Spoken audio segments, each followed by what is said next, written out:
Hey guys, welcome back to another video. Today we are going to be talking about The Promised Neverland episodes 4 through 6.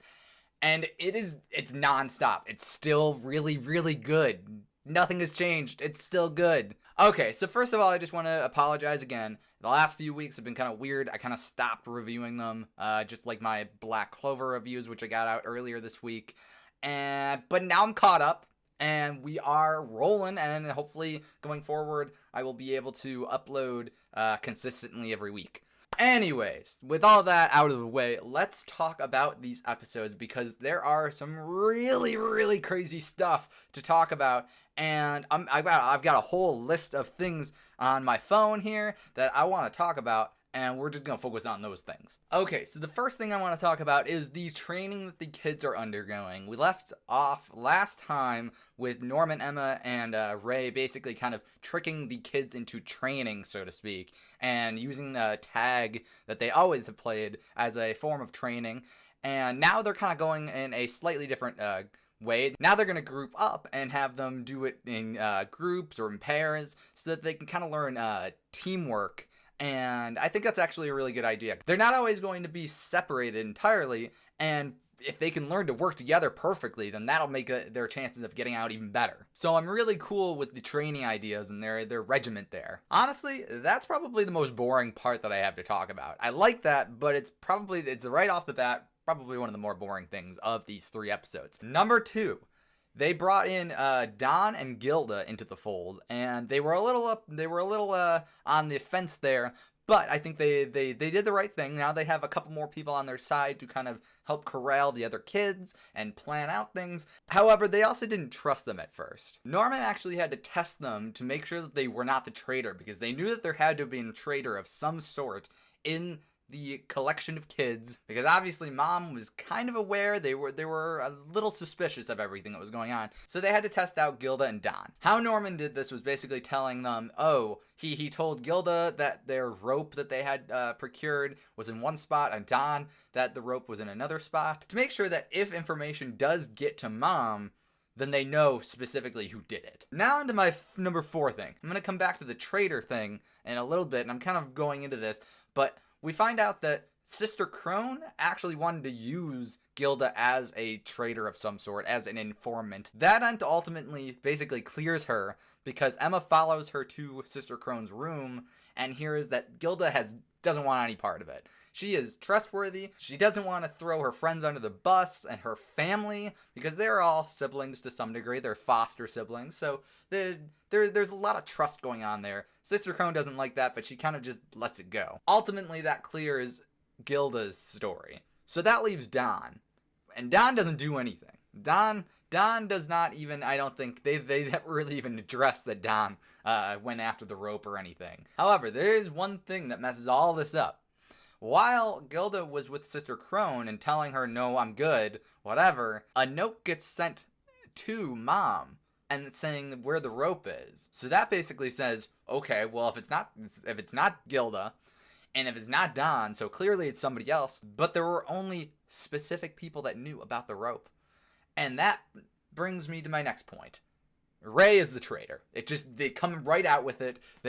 I thought that they would go a little further on with this, with the traitor and trying to figure out who it is. And honestly, I didn't see Ray being the traitor. I didn't see him being the traitor. He's one of the main 3 characters.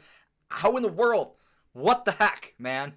So you got him. So apparently he's been on Mom's side, on her side, for like 6 years and has known about all this. And I forget if they actually said exactly how he figured it out. He's been basically feeding her information about all the kids for 6 years and has known whenever kids go out, they're not coming back, or they're not going to a nice family, they're getting eaten. So that just blows my mind that he, as a main character, is one of the bad guys. His whole thing is that he basically tells Norman that, yes, he is a traitor, but he's not necessarily on Mom's side. But at the same time, he's not necessarily on the kids' sides either. So that brings me to my next thing. He doesn't think that all the kids should go with them. Emma is adamantly saying, hey, we're all going to escape together. We're all going to get to the outside. End of story, whatever. Norman's the opposite. He's like, okay, well, maybe the 3 of us can get out.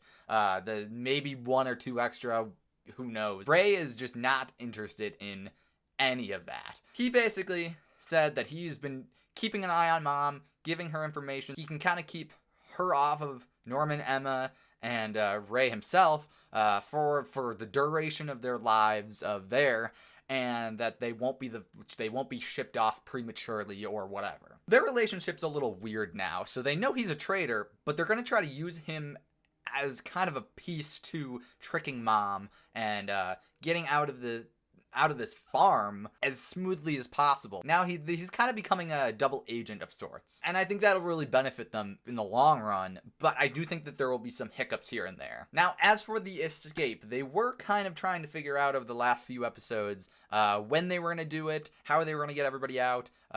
They figured out that there was a tracker in them, so they need to figure out how to kill that before they can get away.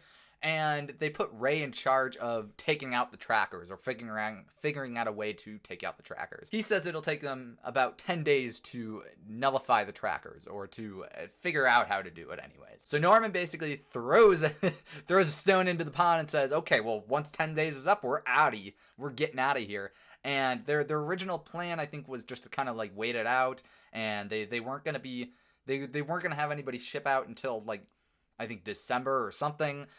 So they had a lot of time to work with it. Now Ray is like, wait, we're gonna rush this? I don't know about that. And this was even before they figured out he was their traitor. Now they're gonna try to get out within about a week or so. It's been a couple of days up to the end of this couple of episodes, so now they have about a week left to get out. But their plan is to leave on or by November 8th, before the winter comes, so that they can get out of there before kind of weather is bad. And before the next shipment of people come out. So before anybody gets sold, basically. That was their plan. Which honestly is a pretty good idea, because it keeps Mom on her toes. That she's probably expecting them to go right before the shipment, but now they're going to be like, okay, well, we're going to leave as soon as possible. And that'll throw her off a little bit, and Sister Crone too. And it'll be a little bit of a wrench in everybody's plans. Now, those are the kind of connected parts. There are a few other things that I wanted to talk about, though, that were really kind of interesting and big. The first one is Emma's friend, or somebody, she introduced Ray and Norman to a person, and it ends up being, there's a collection of books, a variety of books that have this stamp on them, and it's an owl with a circle around it, but the circle is broken up in certain books, and it's actually Morse code. And they decipher the Morse code, and it's saying words like farm and I think shipment or something like that. It's saying different words that are basically alluding to their predicament, more or less. So clearly there is somebody on the outside who is trying to warn the kids of this situation, which makes me wonder if there's a resistance, or maybe there's just like a group of people outside of this, or this guy's on his own. His name is William Minerva, and I'm sure at some point they'll meet him, or you know what, they might not. Maybe they'll track him down, but he'll be dead or something. That's the question that they currently have. It could be somebody that is alive, but they don't know. It could be somebody that long died, and these books just kind of came to them just by coincidence. One of the codes, though, said promised. So I'm wondering if maybe like he's alluding to the Promised Neverland, like the promised land, more or less, that they might never get to. And I think that's going to be an interesting thing for them to figure out, is there even a safe haven for them outside of these farms and whatnot? What is on the other side? They don't know, and that's pretty scary for them. But at the same time, they can't stay there because they'll get eaten. So that's an interesting thing that I think, I hope that they get more information from these Morse code books of William Minerva's. Okay, so I got 2 more points that I want to talk about, and both are pretty big. So the first one is that Ray, he's the next to be shipped out. He turns 12 in January of their thing, and they're skipping a month of shipments. So in the end, he's going to be the next one going out after he turns 12, which is nuts, because he's been Mom's informant, so, like, obviously, like, he can't, like, he's 12, so that's basically their cap for the ages.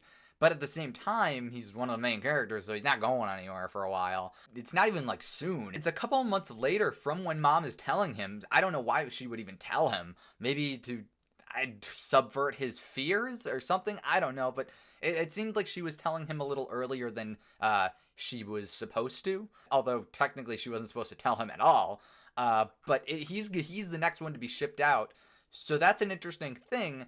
They are planning to leave by November 8th, which is still way further in advance than his shipment, so he's not technically in any danger. But he's certainly got a reason to escape now. Unlike all the other kids that may or may not have been shipped out, he is on the ropes. He's got to get out of there because he's there. He's next. That's kind of it. But now he knows he's next. I don't know. Maybe he'll work with Emma and Norman a lot more because now he's got incentive to, other than just, oh, he doesn't want to be shipped out in general. I could also see him panicking a little bit because now he's going to be shipped out, so maybe he's a little worried about being collected with all the other kids, and Emma's not budging on taking all the kids with him. But at the same time, if they do take all the kids, then they might not make it out, the three of them. So that's the trouble. And Norman even had a dream about it because Ray is kind of scaring him about that. So I could see that coming to a head once they finally figure out how to destroy the trackers or nullify them in some way. And then when both Norman and Ray are like, the other kids might have to stay here. Emma's gonna have a big blow up, and that's gonna be a trouble. But I obviously Ray is not gonna die at any time soon. The three of them I think are pretty safe for a long while, anyways. But yeah, that's a pretty big bombshell for them to drop about him going forward, and we'll see if they even hit their deadline, because I'm not convinced that they will, because that's only a week and we're only 6 episodes in. Come on now. They're not going to get out of the farm that quickly, right? Meh. Okay, so the final thing that I want to talk about is about Sister Crone. And things at the end of the 6th episode got really, really, really crazy. This is around the time that Ray learned that he was the next person to be shipped out. So while Ray was off doing his own thing, I think talking to Mom, Emma, Norman, and I think Don and Gilda were with them. They're chit-chatting about how they're going to escape and they're going to do whatever, and they're in the middle of the forest, and they're just kind of going off to kind of have some conversation. And that's when suddenly they're walking past a tree, and it's slow motions to have Sister Crone kind of creeping out with her freaky smile. And, like, as an audience member, I literally said, holy shit. It's terrifying. It's scary. Now she knows what they're talking about. And things only get more interesting from there. You have, at first glance, you're thinking, crap. They just got their plans blown out of the water. How can this get any more complicated than her just telling him? But as we know, Sister Crone and Mom are not exactly on the same level here. Sister Crone has been wanting to overthrow Mom since she got there. And that's a pretty big thing. So Sister Crone is basically like, oh, hey, so you guys are planning something, huh? I think we might be able to work out a deal. And she basically says, hey, let's work together, because Sister Crone wants to take out Mom. The kids want to, at the very least, run away from Mom. But yeah, I mean, like, they're gonna have to work out some kind of deal, because they're a bunch of kids. There's a bunch of them, but I hardly think that any of them are killers. Sister Crone, I think, would kill anybody. Just given her facial expressions and the way she acts, I think she would straight up just strangle Mom.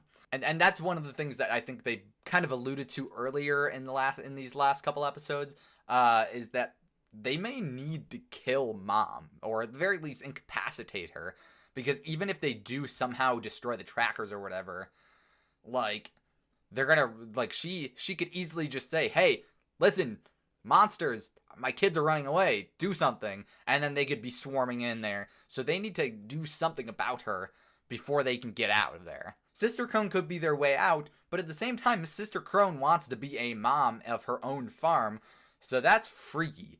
So they're between a rock and a hard place, more or less, here. But yeah, this is a crazy few episodes. The Promised Neverland is just getting better and better. I am super excited about all this.